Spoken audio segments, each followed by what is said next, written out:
Hi, I'm Josh. Welcome back to my channel. I'm here today to give you my January TBR. I cannot believe we're here. We're almost at 1 year on BookTube. January of last year was when I started. It was late January, but January nonetheless. Now this month, part of my TBR is hidden, but I'm also leaving myself a little bit of space for any books that might end up getting carried over from December, which has been sort of a slow reading month in some ways. If you saw my video about my reading goals for this year, you know one of them is to limit my TBR to 15 books or about 5,000 to 5,500 pages. And I am successfully doing that this month. So without further ado, let's go ahead and dive into what I'm going to be reading. This is probably going to be a quick video because half of the books that I'll be reading are either not in the video or just all in one. I'm going to be reading the Wayward Children series. That's right. Rereading all 5 of these babies, and God, I'm looking forward to this. I really am. I love this series, and it's going to be my first time rereading it, and I'm sure it'll be the first time of many, but this will really define or decide whether or not this is really my favorite series of all time.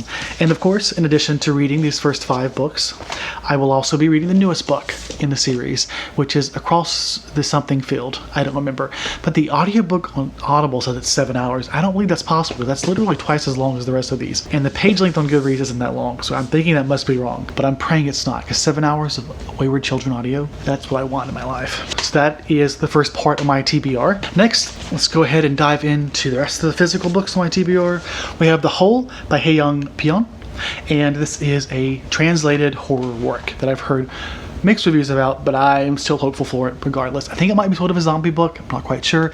She is South Korean, and that is all I know about it. Next, we have the next book in the Pattern series by Octavia Butler, another gorgeous, gorgeous book, Mind of My Mind. And this is the January book for the Octavia Butler Slow Read, which will be held, I think, in mid-January, hence me reading this now. Next is my monthly anti-racist book that I will be reading in January, and that is Woman, Class, and Race. Damn it, Woman, Race, and Class. I keep saying these wrong. There's too many commas. I can't do it.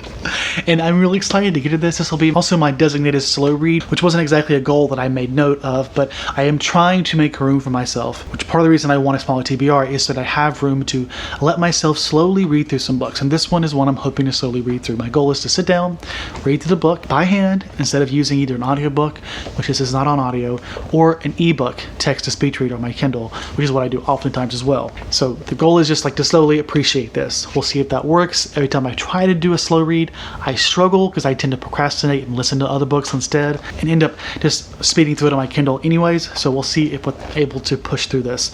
I'm just a little bit nervous because it is kind of thick, but at the same time, I think it'll be a very fascinating conversation and one that I'm really excited to get into. Next is a book that I decided to include in my TBR at the last minute because it is the Non-Binary Club's book club pick this month. And this is Felix Ever After by Kacen Callender. This is a story about a young trans man in high school being threatened by someone to reveal his dead name.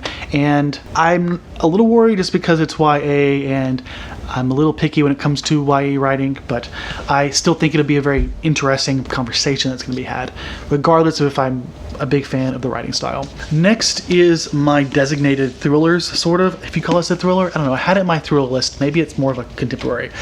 The First Time She Drowned by Kerry, Kletter. This is another YA. 2 YAs in 1 month. What's wrong with me? I guess you could count the Wayward Children series as YA as well, but that's an example of a YA writing that happens to work for me. Regardless, this is a hard-hitting contemporary, maybe thriller. I'm not sure if I mistook the hard-hitting part for a thriller, but I heard about this from Books on Lala, and that's why I added it to my TBR last year when I was buying a ton of stuff off of Book Outlet. I had noticed last year that towards the last half of the year, I was reading a lot less of the YA books that I had bought, and I think part of that is just obviously we have a tendency to gravitate towards things that we're comfortable with, and obviously I've already made it clear I'm very much more comfortable with adult books, hence me having to make a more concerted effort to pick up YA books. And lastly, a thriller, another genre which I found myself avoiding largely last year, if you don't count horror, which I don't. Child, and that is Room by Emma Donoghue. And again, I noticed on Goodreads a lot of people aren't calling this thriller, but from my understanding, it seems like a thriller story. This woman and her young child are trapped in this room and they have to escape, and the child has grown up in the room their entire life, and it's from the child's perspective. So maybe I'm wrong to think it is a thriller, but it was on my thriller shelf, so I'm counting it as a thriller being tackled from my TBR. I want to say Room is probably the oldest one on my TBR. This is where I'm at. Lastly, there are 3 arcs that I plan on reading this month. Damn it. Okay, I'm not quite sure why I put the list. They were just here. Doesn't matter. The first one is going to be Gutter Child by Jael. Anderson, I don't remember her name, but here's the cover. I chose this book because I was familiar with the author.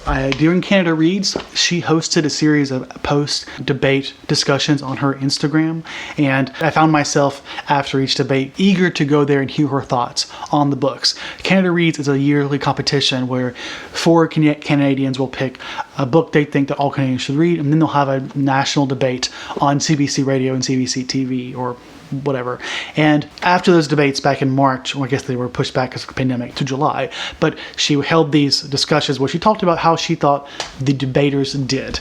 And I loved the critiques she made of everyone involved and the discussion she had. And it made me just really excited, I guess, just to read one of her books. This is her debut novel, and I know this is big for her, obviously, and I wanted to support her by getting the book, reading it, and hopefully I'll like it. If I do, I'll be sure to let you know after I read it. Next, we have Detransition Baby, which is a contemporary queer, I think trans book. I don't know a lot about the plot. Honestly, the biggest reason I requested this book was because it was queer and had this beautiful cover. And then lastly, the Ruthless Ladies something. I think it has to do like magic and wizardry. You can see the cover here. This one I requested because it was both queer and the premise seemed to be intriguing to me. The premise, however, at this point has left my mind. I just know it's something fantastical. I think it might be like a wizard school, but don't hold me to that. You can just look it up. But I'm excited to get to it because it is both queer and magical. That is enough for me to say, yes, please. All 3 of these are coming out in January. I'm hoping to read them all in the course of 1 week. I can share my thoughts with y'all during a Friday Reads. Other than that, I will be doing another secret TBR video while I'm reading one of my favorite booktubers' favorite books. I did that in December, and those vlogs have taken me longer than I thought they would, so you can expect probably 3 different vlogs from my favorite booktuber series of reading my favorite booktubers' favorite books. Hope y'all enjoy that. I'm a little hesitant to release them all in 1 month, but I don't like getting a backlog of vlogs, so that's what we have coming from December and this month. I'm excited for this month. There's so much I want to read this year, and I'm really hoping to start off this year with a fantastic month. Here we are. Let's start reading. Let me know what you'll be reading this month. And as always, hope you'll have a fantastic day and a fantastic reading month. Goodbye.